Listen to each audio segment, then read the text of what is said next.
wonderful. So, I just want to highlight, I was reading Kim's book. Thank you, Kim, for this amazing book. There's so many pieces in here that we could draw from. So before we get to these questions, I just wanted to, I think this will really frame some of what we're going to discuss today.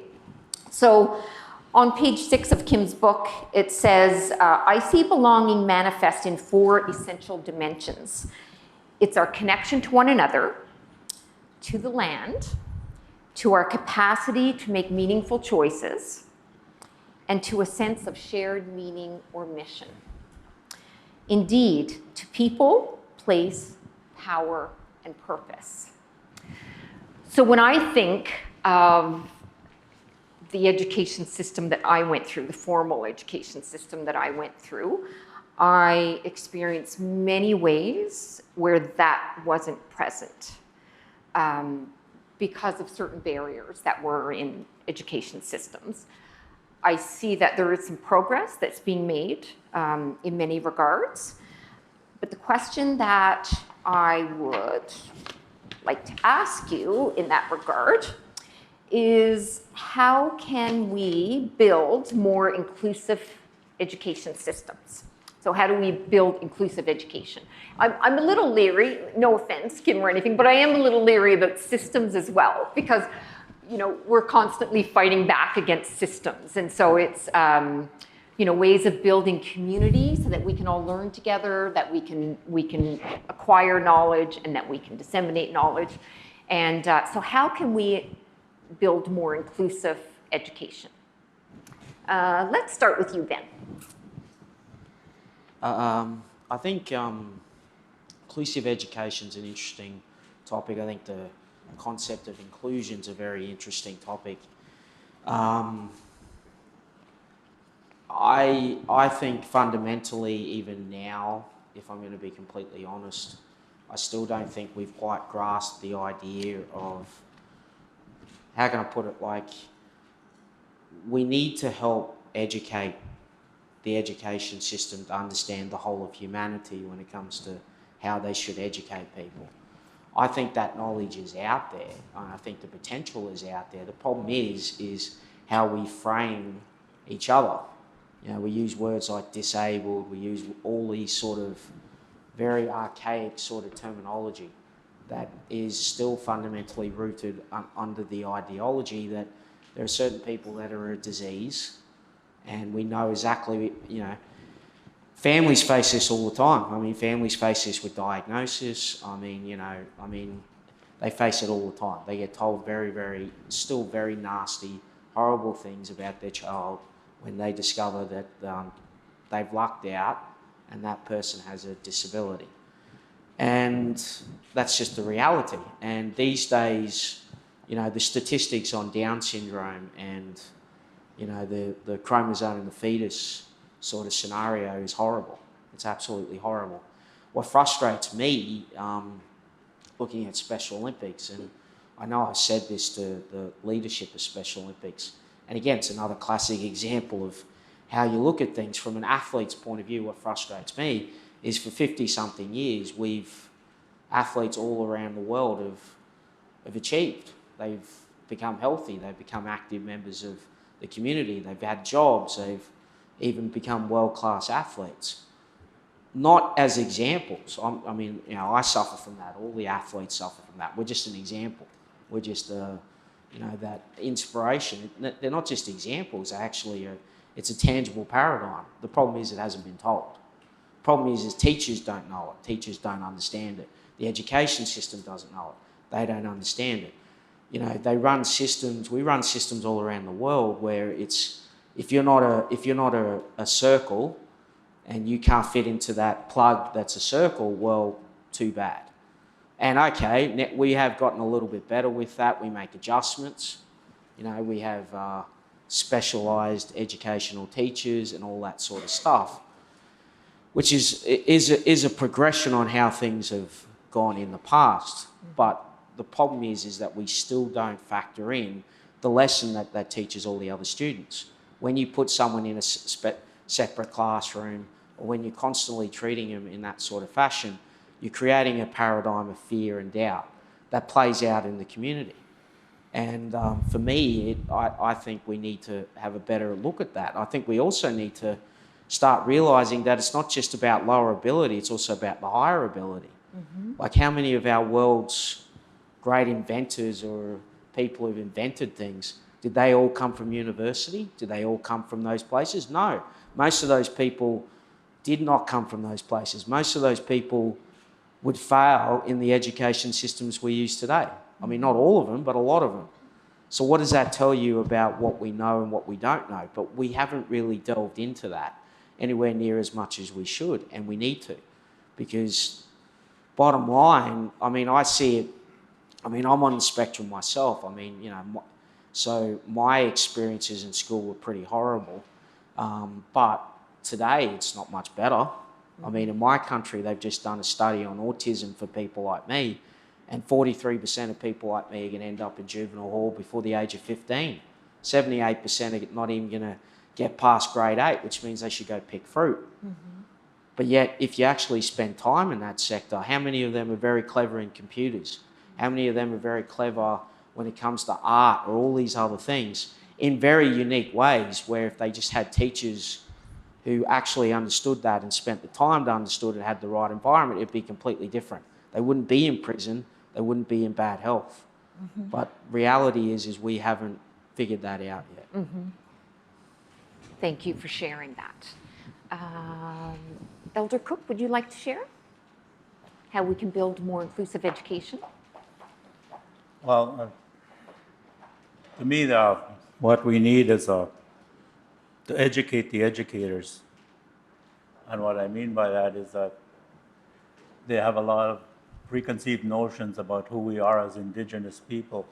Some of them are stereotypical, and those ones need to be removed from their thinking. And also a greater awareness of how we as Indigenous people see the world. I have a friend who I worked with in the school district where I worked, and she had a daughter that was in grade 5 at the time, and they were discussing rocks, different kind of rocks, different type of rocks. And she told the teacher that in our way of thinking, we see rocks as animate things. We see them as alive. We see them as carrying the spirits of our ancestors. And when she tried to tell that to her teacher, the teacher just laughed it off and said, "Rocks are not alive." And it really hurt her. And when she went home, she told her mother what had happened. And her mother told her, "Well, that's our way of thinking." He said, "We don't take that. This is what we do at home."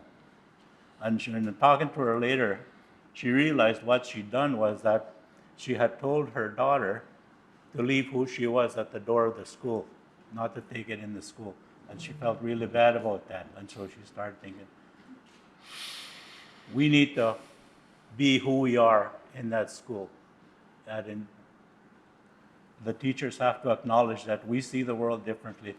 We have our own concepts of how we exist on this earth.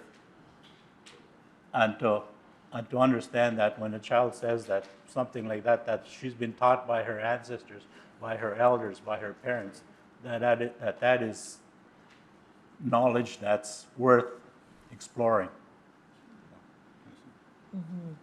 Thank you for sharing. When I was preparing to come here, I asked some of my students, what does inclusive education look like for you? And without having had the benefit of this book or any discussion about this conference, actually, my students said, I want to be able to come here and have a sense that I belong. And one student said, I don't want to fit in because I don't want to change who I am to be here. And I want to be able to feel that who I am and my worldview is respected. And that's students from different backgrounds that I was having this discussion with.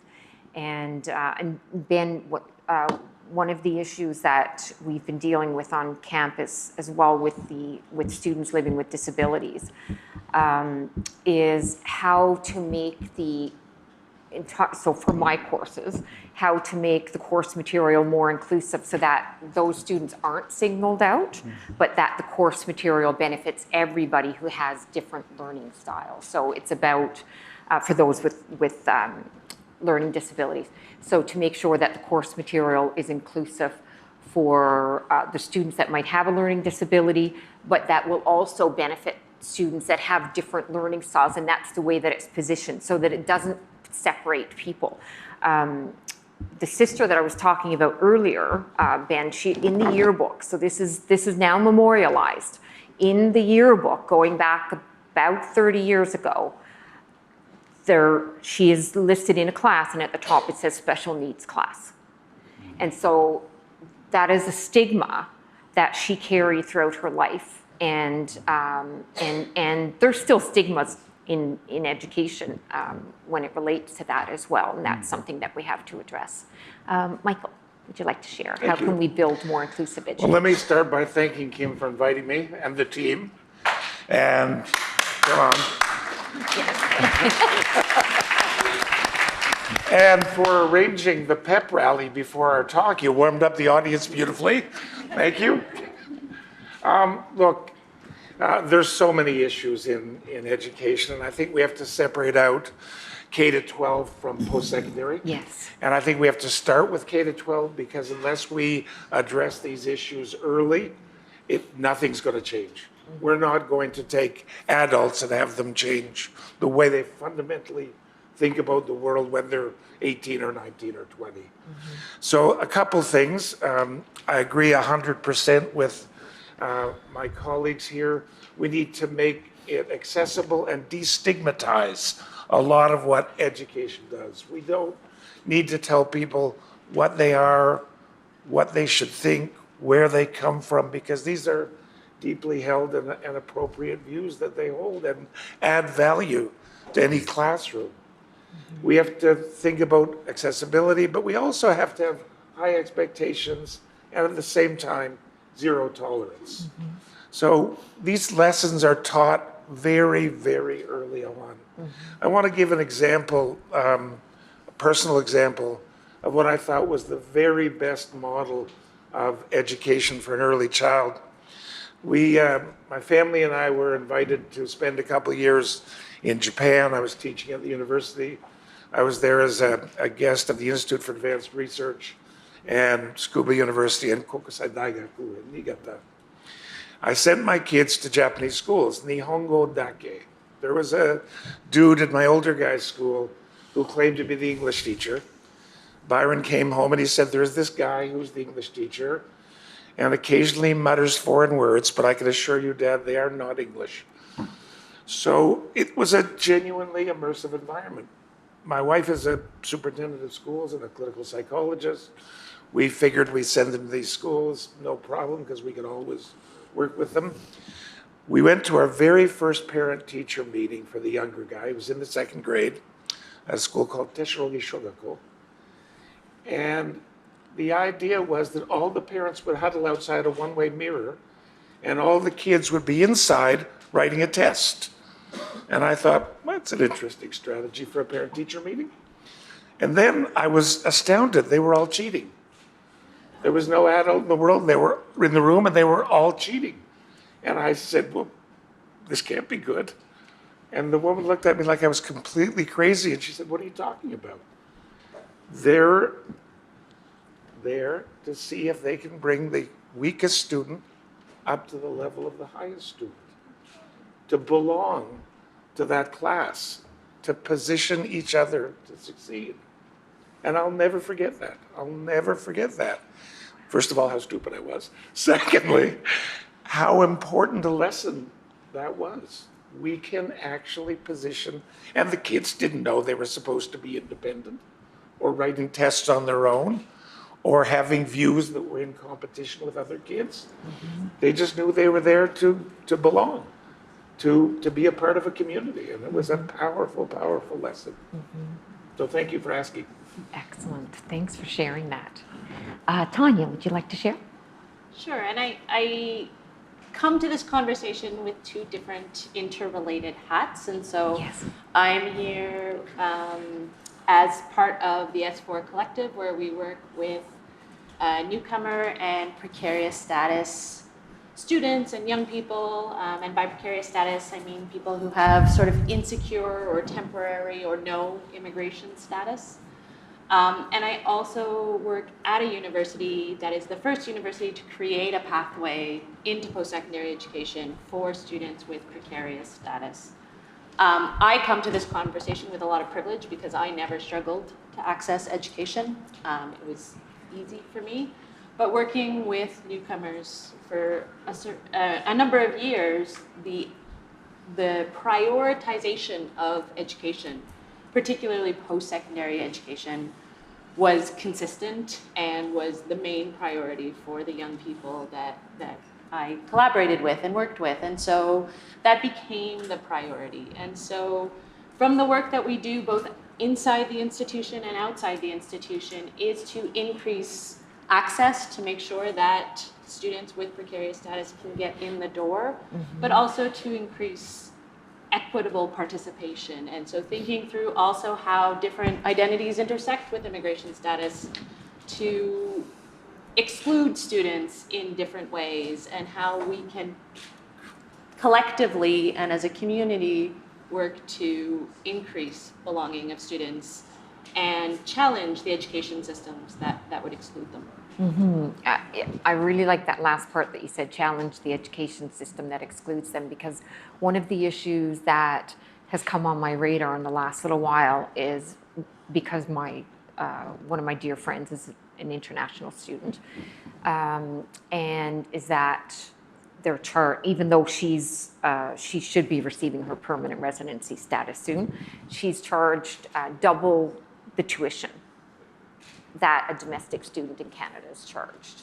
And so even though her whole family's here, they live here, her husband works here, the kids are in school here, she pays 2 times the tuition that the other PhD students. And sometimes it's not.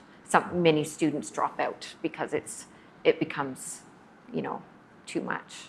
So, okay. So let's see. So the next question, let's talk about how do we begin to decolonize knowledge. So I know in post-secondary institutions, we see the predominantly Eurocentric Western ways of both researching knowledge, disseminating knowledge, and there has been some progress made with different methodologies being respected, but they're still not given the same level of respect. And so how do we decolonize knowledge?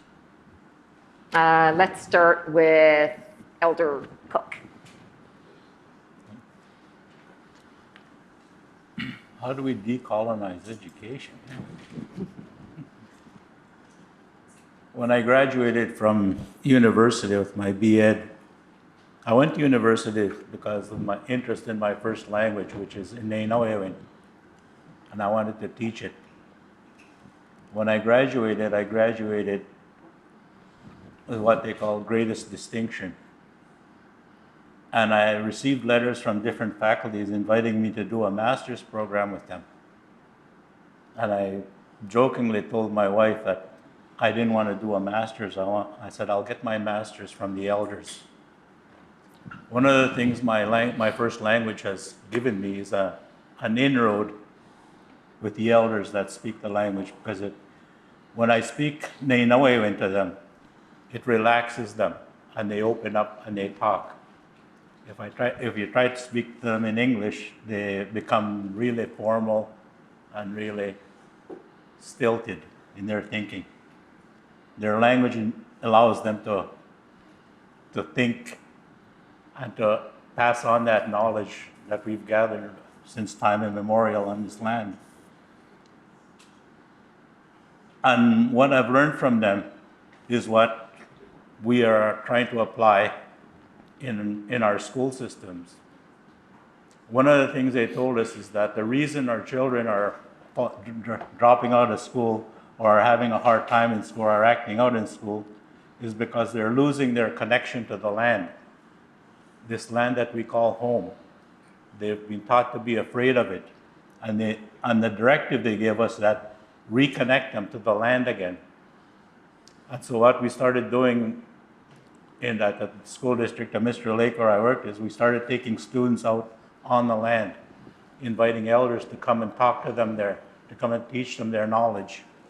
And so it's grown from that where schools now have their own places, their own outdoor classrooms where students can go out and teachers can go out and invite elders to come and talk to them, to come and teach them. One of the best examples of success of that is that we had a camp on the land one time and we invited elders to come out to share their knowledge. And one of them was a woman who worked with medicines, traditional medicines. And she'd set up a space back in the bush from where our camp was, and she built a fire and she was making medicines. We had a young boy who was in grade 6, and he didn't want to be there. He was,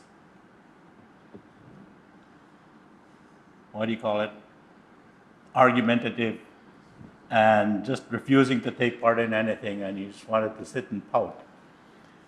The elder that was doing the traditional medicines heard about it, and she said, "Bring him to me." And so he came down, they took the boy there, and that boy helped the elder. She had him running errands, doing stuff for her. At the end of the day, that boy was just glowing. He'd learned from the elder, and he wrote a letter to the school board. And in the letter, he said, "This is how we need our education to be. It's so much nicer when you can work, when you can learn from the land, learn from the elders." And it just, for us, it just acknowledged the work that we were doing. This young man who was so defiant, and the way he changed in that one day when that elder took him under her wing and he became a helper to the elder and learned from that. And that's what the elders tell us. This land is our home.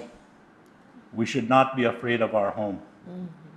We should look after it. We should learn from it and learn how to use it. And our students need to know that. Mm-hmm. And so we take them out on the land. We take them out in the winter time. We take them out in the rain. Any kind of weather, we don't,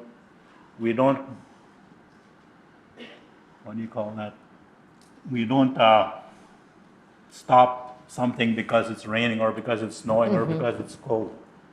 We dress them appropriately because that's part of the learning, is how to look after yourself in different environments, different types of weather. And so we do that. We just take them out and we look after them, and they learn how to be on the land and to learn. Thank you. At University of Victoria, at the law school, they put the first dual JD program together, which is an Indigenous law degree and a Juris Doctor. And so Professor Burrows goes out on the land with the students, and Professor Val Napoleon and other members other faculty that are involved in the program. And so that is a part of the dual JD program. They go out on the land and they learn about Indigenous laws by being out on the land. Michael. Okay. So I think the first thing we have to do is accept that there's a problem and confront the colonial aspects of the education system. There is a tendency at least in my experience in Canada, to look at education and say, what can we add? But first of all, you have to ask, what's wrong? Mm-hmm. What are the problems that we're facing? Where do we go? In terms of a strategy, I think we clearly need to start thinking about who does what and what is a researcher? Who is a researcher? We all are credentialed. I also had no challenges and very privileged, went through university, multiple degrees until at some point I was just up at the front of the room instead of in the room. But honestly, there are people that have so much to offer that aren't officially researchers, but are doing what we believe to be very valuable research. We need to think about traditional knowledge and how to integrate that in the curriculum, and maybe braid it. Joe Dragon's here in Canada Mountain Network, and Joe, and they're working on some really interesting ways to braid Western and traditional knowledge and to do that, I think we have to hire more people with lived experiences to get people in the system who are able to bring their experiences to bear on what they teach and how they research and what they do. And it all sounds pretty systematic, but it's hard. It's hard because there are systems in place that don't change easily. It's hard because it requires resources. Here in the province of Ontario, every school board got money to hire an Indigenous superintendent, but no money to address the curricular issues that underlie what they teach in those schools. So it requires a huge commitment, a commitment on the part of government and a commitment on the part of people in the education system to demand that of government. And Canada, well, first of all, Elder, we all are not afraid of the snow. It's Canada. The governments in this country deal with education in a slightly different way than other places because it's essentially all public here. There are a couple of private universities. There are some private K-12 schools, but roughly 90-some% of all education is public. So governments do in fact have a role, and it's a big role, and more than other jurisdictions. So I think we have to put our feet to the fire, put their feet to the fire, and confront these things and make those changes. I just, in regards to knowledge, I think one of the essential problems I see with our education system is I think it's something that's happened over time, is instead of the pursuit of knowledge, it's more the pursuit of qualifications. Good point. And I think that's something that I think has just increased. I know I've looked into it in the last 30 years. I know certainly in my country there's a massive push for people to go to university. And I don't think that's a bad thing, but I think the problem with that is first of all, does that cover the wide spectrum of what we need in our society in terms of skills or abilities? No. Also, I think the problem with the pursuit of qualifications over knowledge is, does that necessarily mean that people with lived experiences who've been out there doing it, are they always necessarily acknowledged versus somebody that might be a bit, dare I say it, maybe a bit younger, who's come through university, probably got all the qualifications, but they haven't used it. So I think, and then when you start talking about disability, I think that just makes things even harder, because you heard what I just said. If you can't get to that sort of level, where are you going to sit? And, looking at my own experience and looking at other people, there are lots of people that develop very good knowledge in all sorts of very different sort of ways. I just don't think we've developed a system or a mindset that actually truly supports that. And I think as a result, sometimes I think we lose practicality sometimes as well. I think terms like educated idiocracy sometimes has some truth to it. And I just think, as a society, I think we've got to get better at addressing that. And I think it's not getting better, I think it's getting worse. And I think the more and more we keep pushing that, in other words, it's less about what you do, it's more who you are. And I don't think, I think that creates a mindset within itself that leads to entitlement, but also leads to, everything being about the resume. And as someone who's interviewed people and all that sort of stuff, someone who's been working professionally myself, resumes are hit and miss. They really are, and I think that's something we just need to get better at understanding. as a society if we really want to become more inclusive in what we do. Because knowledge can come from, well, if you look at the history of our world, it comes from all sorts of places, you know, including tribal elders or, you know, some of those people. So, yeah, I think that's something we need to really start looking at as a society. I think that is actually a really, really important distinguishment to point out, that the difference between qualifications and acquiring knowledge, because predominantly Eurocentric Western systems of education, it's about becoming qualified in some way. The end goal is to receive, you know, this degree, this certificate, this college, you know, this level of education.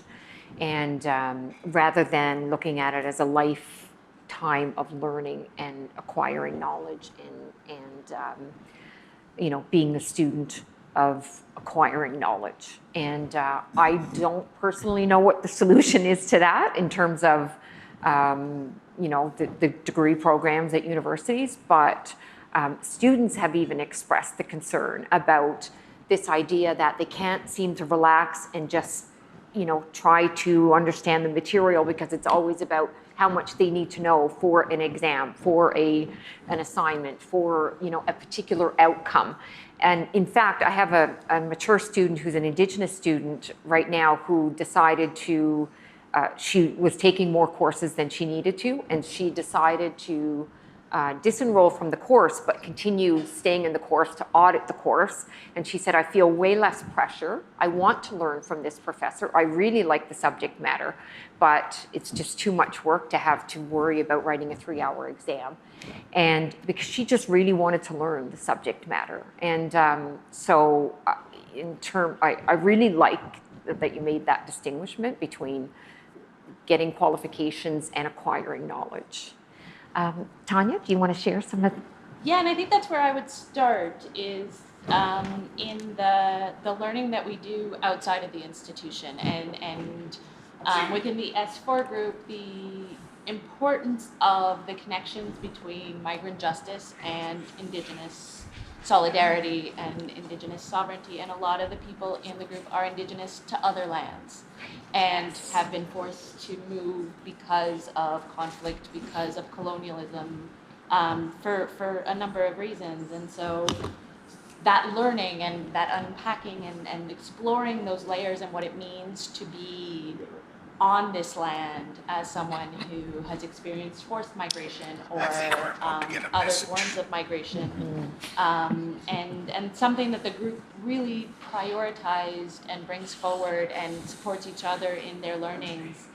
And I'm also going to jump to the institution itself and sort of reinforcing with students who have precarious status that their being in the institution is in itself a rejection of the colonial systems and the power relations that say they're not supposed to be there, and that they're not allowed to be there because they don't have the right kind of status or the right kind of settlement in Canada, and they're not the right kind of student. And so by having a program that lets them continue towards the pursuit of their dreams is in and of itself a process of resistance and rejection, and sort of trying to remind them of that too when they get overwhelmed by the exams and the essays and everything that comes with it.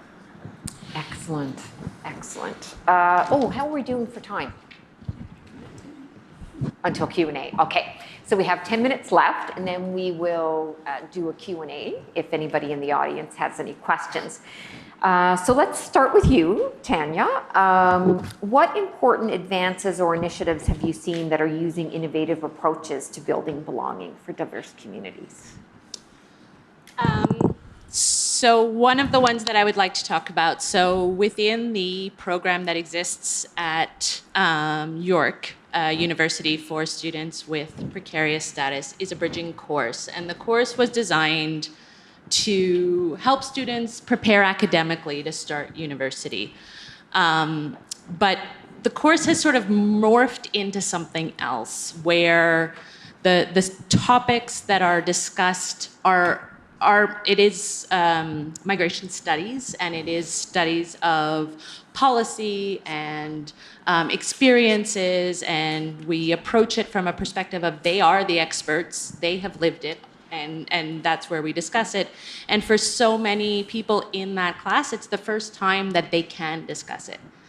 Because having precarious status, being undocumented, being in the immigration limbo system often means that you can't talk about it because you might put yourself or your family members at risk by talking about it. And so having a space where we're able to unpack the systems that cause them to be in this situation, and for them to be able to say, I'm here, this is my experience, this is how I am living this process, has, I think, been a very rewarding but also sort of revolutionary, I'm not trying to use that word lightly, but students talk about it now after the fact as improving their health, improving their mental health, allowing them to make friends in different ways. And that actually is what then led to the creation of S4 outside the university, because students finished that course and they were just so sad because the connections that they had built, the belonging that they had felt was over because the course was over. And so they could continue their education, but they couldn't come to that space on a weekly basis. And so what we wanted to do and what we tried to do with students was create a new space that could serve a different purpose, but that could continue to allow them to feel connected to each other and to keep moving forward the ideas and the learnings and the advocacy that they wanted to move forward. Okay, Professor Jamie Liu from University of Ottawa, she's publishing a book called Statelessness, and I think I'm going to stay in touch with you and let you know when that book comes out, because she talks about a lot of the complexities of when persons are in those, in that precarious state, and how to overcome that, and how that does create feelings of isolation and keeps people outside of access to education, access to healthcare, access to a lot of other things in society. So Thank you. I'll keep you posted on that. Thanks. Michael. Okay.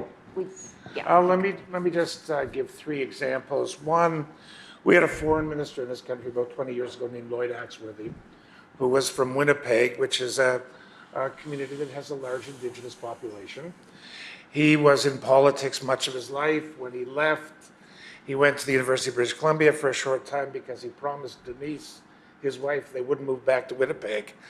So 6 months later, he took the job as the president of the University of Winnipeg. People in Winnipeg were happy, Denise not so much, but he arrived and there was an office for the president in the administration building, and he said, no, thank you. We have a small building with an Indigenous program. My office will be there. And he used the whole main floor of that building to set up computers and games and learning. And he told all people in the Indigenous community in the area, if their kids would come and spend a couple hours after school each day they would earn credit that they could cash in for tuition. And if they went a couple days a week from 10th, 11th, and 12th grade, they could pay for their entire education.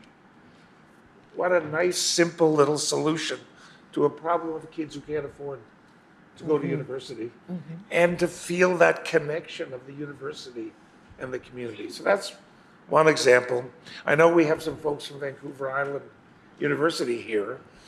There you go. So when Ralph Nielsen was the president, we talked about the Jay Treaty, which many of you will know is about borders and whether persons in particular bands were entitled to traverse borders without passports or anything else. And Ralph had, again, a very simple idea to treat the Jay Treaty people and be respectful of what they believe to be borders.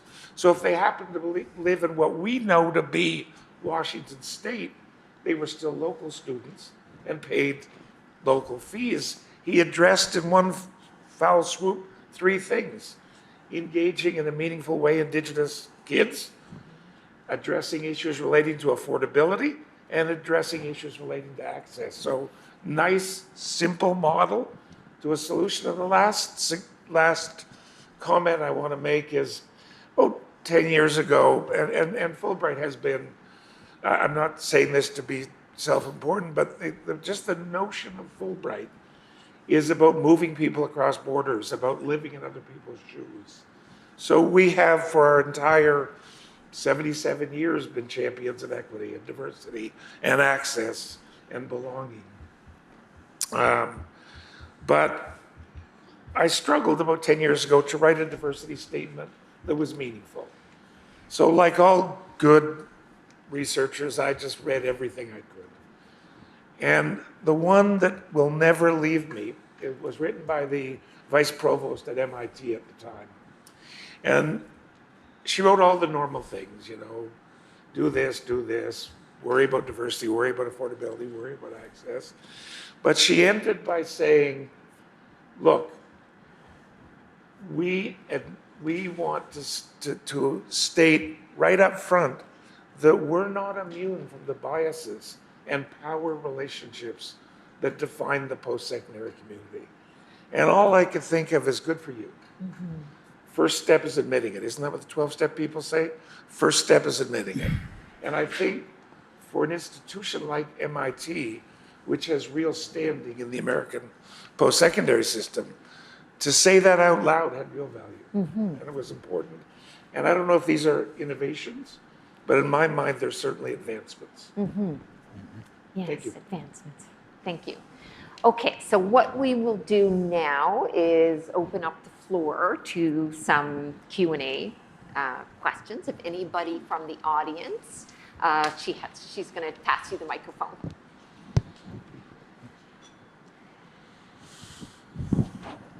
Hi, thank you, everyone. So I just took a few notes as you were all speaking throughout the thing, and what really stuck with me was the ability to slow down and learn. And I just recently graduated from my undergraduate. I returned as a mature student to finally get my first degree as a first-time university student in my family. And I likened it to being spoon-fed knowledge with a shovel for 4 years. I just could not consume everything that I wanted to consume, and I couldn't afford to slow down and absorb the knowledge that I felt I really needed to be qualified, Ben, thank you for that word, in what I was doing. And so in the pursuit of knowledge versus the pursuit of qualification and the ability to slow down, and Michael, as you talked about addressing affordability, what then are the alternatives for people? How do we address this? How do we let lifelong learners like myself and the youth that are coming in from K-12 systems that are contaminated with colonialism, how do we slow it down and say, listen, take the time to gain knowledge and not qualification? I think we just need to have more flexible models. I know with people with disabilities, sometimes they break a course down. Like you might only do one part of a course, and then you might do another part of the course. So it might end up happening over a longer period of time. So instead of doing 4 modules, you might do 2. I think that could be a potential option that I think maybe people could explore. I also think definitely there needs to be some education with professors and teachers about their teaching style and how much actual stuff they're trying to actually cram down people's throats. I think there's lots of ways that can be done. I think talking to different communities about that sort of stuff and gaining knowledge from that sort of thing. I mean, there's studies that prove it. There's so many different ways that people learn in so many different fashions and so many different speeds. Mm-hmm. I think, again, as I said at the beginning, I believe we're failing teachers and professors because we're not giving them those tools, and also we're not framing those tools in a positive enough fashion for them to want to actually learn them. So then they got all these different ways to do things to be able to skin a cat. I think that's what we need to do. We need to make things more flexible in terms of those sort of things. And I don't see any reason why that can't happen. I honestly worry about this less than so many things. You're here, you're asking that question, you're in school. You know, education is not a panacea for everything. It's not the answer to all questions or all problems. Part of the value of post-secondary education is being there, learning how to live, learning how to acquire knowledge, deciding what's important to you. Which parts of the stuff on the shovel do you want? Which parts can you live without? And it's a journey. It's part of a journey. It's not, you know, sometimes we think, okay, I'm going to go for 4 years. I need to acquire all these particular skills. But that's not it. You go there to connect with your colleagues, to learn what other people have to say, to acquire some knowledge. Honestly, if all you want is facts and information, this guy knows way more than I do. I mean, way more. Used to be, when I started teaching, I would stand up at the front of the room and I'd know a whole bunch of stuff, and you guys would know nothing, and it was good for me. So I'd share what I know with you. You'd leave with stuff in your little bag, and it was all good. That's not the world we live in now. All the information you need is available, literally on your phone. So you've got the what. So the real questions are why. And is that important? And how do I use it? And how does it impact my life? So, you know, my little piece of advice is worry less about acquiring all that information, because most of the stuff on the shovel is information. And you got a phone, you know, you can get the information. Focus on the big and important things. A guy named Nate Silver wrote a book which had nothing to do with this, but I love the concept. It was called The Signal and the Noise. Focus on the signal, let the noise pass by.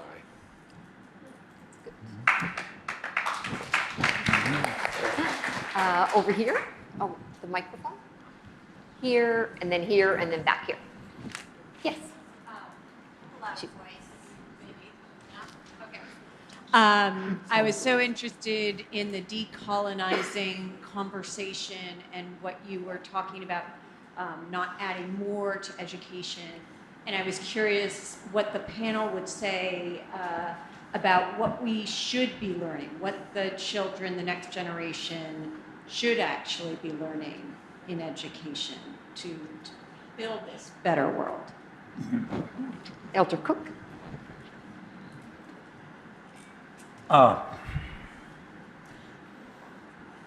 When we take back autonomy on how we raise our children and what we teach them, we need to know what we're going to teach them.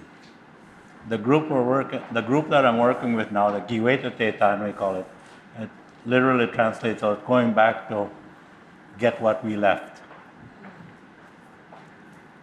What we're doing is, what will we teach our children in a decolonial way?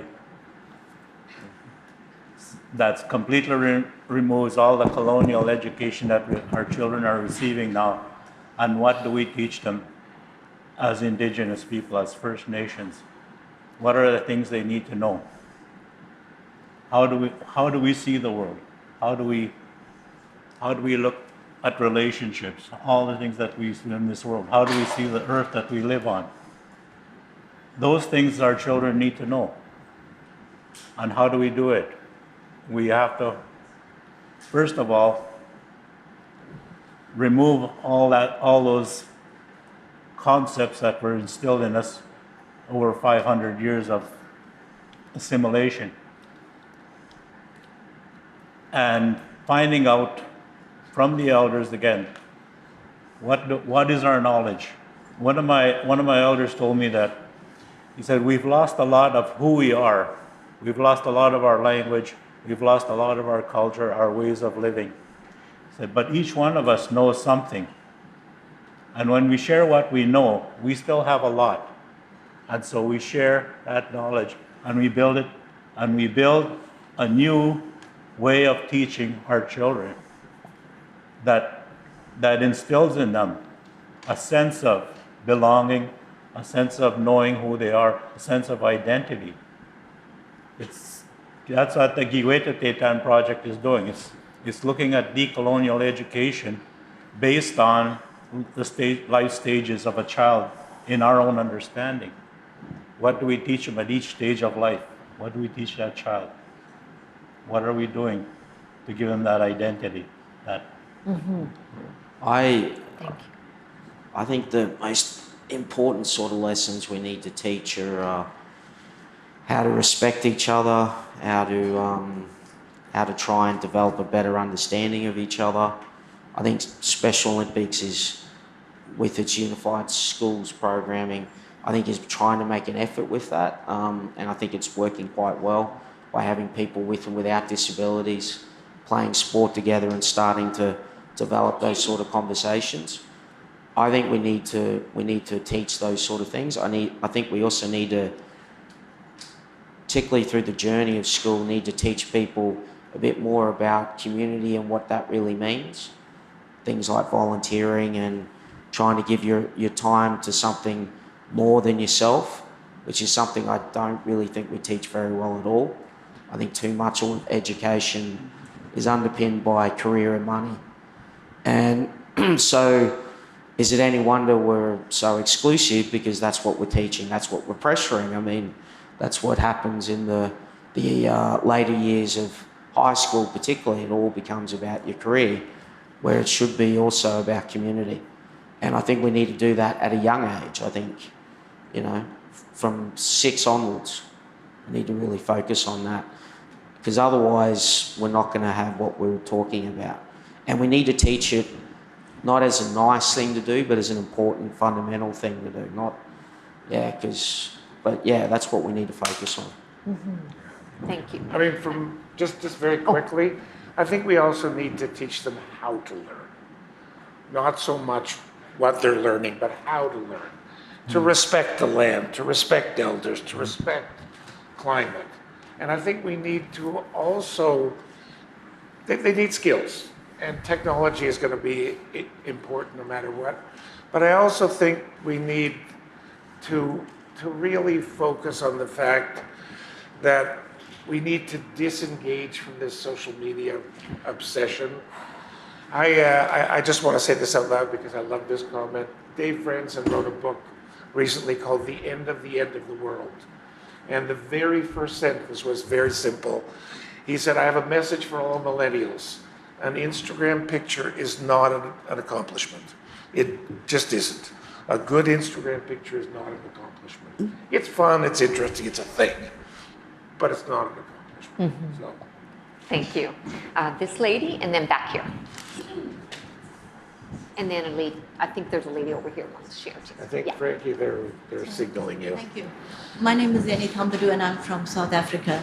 I'm just interested to make 2 observations. One was that before I traveled here, I went to the city of Quebec and I went to the Museum of Civilization. And I found that I was again disappointed that the messages that come out in the kind of social, informal education we get, interspersed with the voices of the First Nations people, the indigenous people who we heard. You also have interpretations of history that are quite actually insulting. I come from South Africa and, we've said things like, when the colonizers came, we had, of course, the English and the Dutch, and they gave us the Bible and said, close your eyes and pray, and then the land was stolen. That's a kind of joke amongst South Africans when we look at our history. But, when I was reading some of the excerpts, I thought something like, the indigenous people were delighted to receive trinkets and artifacts and stuff from the French and the English, and in return they obviously share the land. That shouldn't still be in 2022 the way we educate international people as well as our children, national people. I just want to make that observation. But I thought as well, on another note, that when you're looking at the research, academic research universities, how much of attention do we give to the non-academic referencing? How do we emphasize the fact that we should have referencing that is strong and vibrant from non-academic articles or voices of people. So in that way, we encourage researchers to research further, and I just wanted to understand that better, and actually to say maybe that could contribute to a more inclusive education. And then what you do is you take localized, maybe non-academic information, and you make it academic, and you can use it then to influence the kind of information that exists. Yes, excellent points. And I'm just going to let this gentleman ask a question, but I wanted to make a comment about that because it also relates to what you were asking. First and foremost, what students need to learn, non-Indigenous students, is the true history of Canada. And that speaks to what you're talking about, is the true history of Canada, not the watered down version of what happened. So, and that speaks to what you're talking about. I can't speak to other types of scholarship, but I know for my scholarship, I do reference a lot of non-academic sources. Right now I'm doing some work back in my home region, and so a lot of it is community driven. And so, you know, the Indigenous economic development stuff that I'm involved in are non-academic organizations. And so there can still be some pushback about that. So some flack about whether that's credible, whether they are credible sources. I personally stand my ground. So, but I just want to give. Hi. Yes. Hi, it's Matt Vickers. Matt, yes. I was just wondering, back in the 90s, my brother and I did a educators session, and it was for the UBC professors on Vancouver Island called Saqualutu Lodge.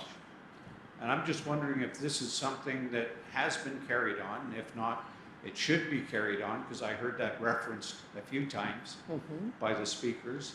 But most importantly, who gives them the direction as to who should be educating them about what the current issues are? So that's my question. Thank you. Yes. I think it should come from the field. Yeah, I think disability education, I think the best place to go is the disability sector itself. I know I've tried to say that for years, that I think most teachers should spend some time in that space. They should probably spend some time in most communities, if I'm going to be honest. Or maybe that's not possible, but yeah, because I just think that's the best way to learn those sort of things is from the people itself. I don't really think it's the best place is the educated community, because I don't always know they quite get it right. So that's kind of what I think should happen. I think education structures and those sort of things should be more open, and should be more open to feedback from those sort of communities, because I think it would open up to a whole lot of different possibilities and things that could be improved. And I think as this diversity, equity and inclusion space is showing already, that when you do those sort of things, it doesn't harm things, it actually enhances things. So that's what I think. Thank you. Unfortunately, we have to wrap things up. Sorry. Can we take one more person? Yes. Okay. Awesome. I'm hidden here in the corner, so I fully understand that it's hard to see me. So thank you very much for this panel. Funny enough, I did go to the University of Ottawa, and in the 4 years that I was at the University of Ottawa, once a year, every year for those 4 years, the university made the news for anti-Black racism. One incident happened to me directly. 3 other incidents happened to not me directly, but came to reflect upon me directly because I was the only Black graduate student in my department. And so when, for example, a professor decided to use the N-word, my department thought it was a wise idea to like email me to ask me if I would be willing to host a debate on the use of the N-word for the department.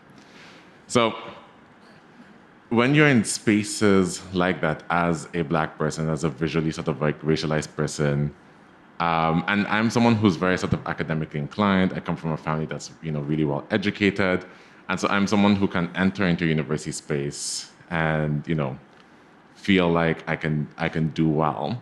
Yet in these instances, so for example, for the last 4 years, because of each of these incidents, I just shrank away from the university. I was just like, this is not a place for me. Right? I removed the university from my bio. Every time someone reads my bio, it'll say what I did for my degree, but it won't say where I did my degree because I don't want people to feel like, oh, because I did my degree there, that might be a good place for them to go.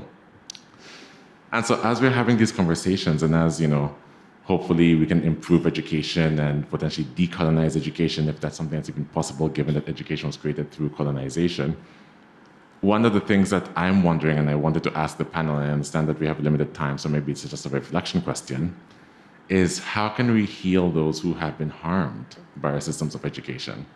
Right? If you look at Canada, we are ranked as, I believe, the most educated country in the world. Right? We have the highest percentage of people who have attended post-secondary education in the world. Yet, if you look at the percentage via racial breakdown, very few Black people in Canada have gotten a post-secondary degree.